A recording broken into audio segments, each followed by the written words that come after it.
Two fun facts about Mickey Mouse. He'll be out of copyright in 2024, and if you can't see his tail, according to Disney lore, it's because it's tucked into his clothes. Let's go ahead and get started. Timestamps and files are below. I know I haven't done one of these in a while, but I thought I'd do a time lapse of it printing. It's always fun when you see these things go. We're starting out with a yellow base coat. Later on we're going to go ahead and put a reddish yellow over it, but right now we're doing the base coat. I'm keeping this paint really thin as to not leave brush strokes. Now I've switched over to my airbrush. This will just give me a flatter color without having to worry about the brush strokes. I'm not as really concerned about the overspray here because we're painting black over those areas. Now I've switched back to that darker yellow we talked about earlier to just finish off those shoes. I'm coming in with a darker red now with my PSI really low to add the shadows. This will give it some dimension.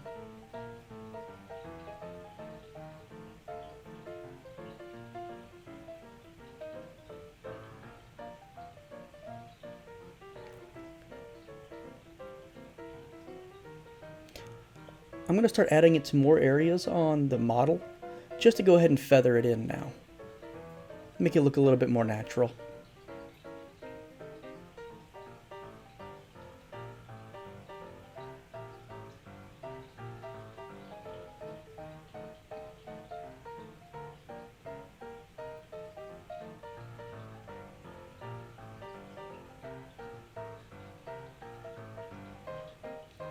So now we're using the airbrush again with like an army tan that I'm using for the gas mask.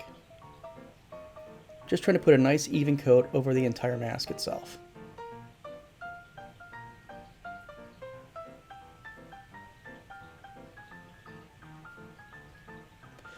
I'm coming back in with a shadow color now, just like we did on the pants, just to go ahead and add a little bit more dimension here as well. I'm also going to be doing a little bit of noodling, just to give it a little bit of texture. Noodling is when you make a figure 8 with your airbrush, and it just kind of adds a subtle little amount of hint of texture to it.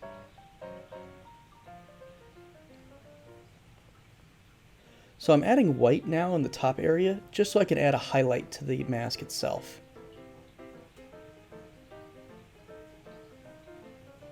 Again, this will just make it pop just a little bit nicer. And I'm also noodling the color back into faded as well.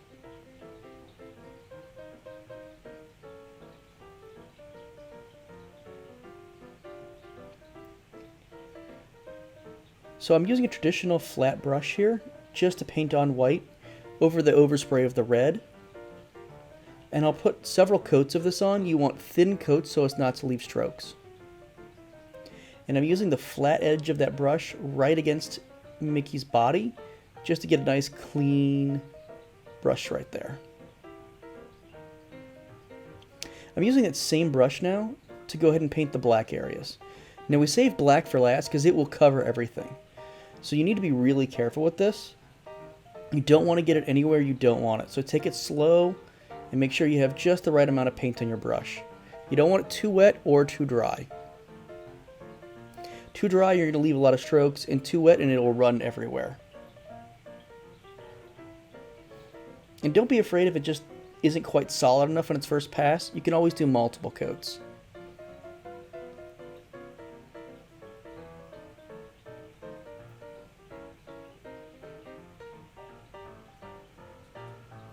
Right there I got a little bit of paint on the band. You can go ahead and remove that with just a little bit of a wet brush.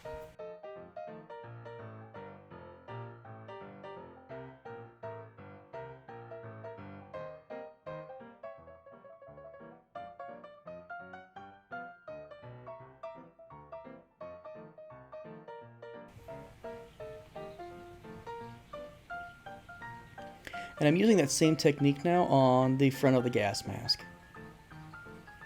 Just the same flat brush.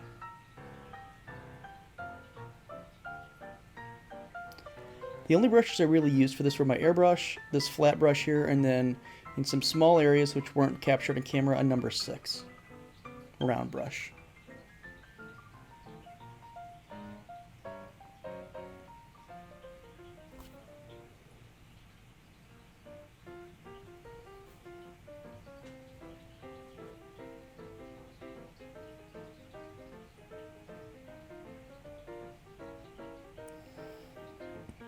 And here's where I'm using that round brush just to go ahead and put those gray straps in.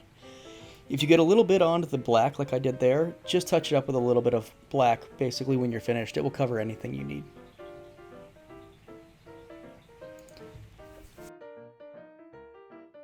I want to thank you for watching, and thank you for coming along on this journey with me to get these weird things out of my head. If you think this is something you may want to make, the links are down below for the STL files. And while you're there on Thingiverse, if you can go ahead and give it a like there as well, it really helps others find these odd things that I make. And if you get stuck or have any questions, leave a comment below. I read them all. And since you've already made it to the end of the video, if you could go ahead and hit like and sub, it would really help out the channel. Again, I want to thank you for watching, and have a great weekend and happy printing.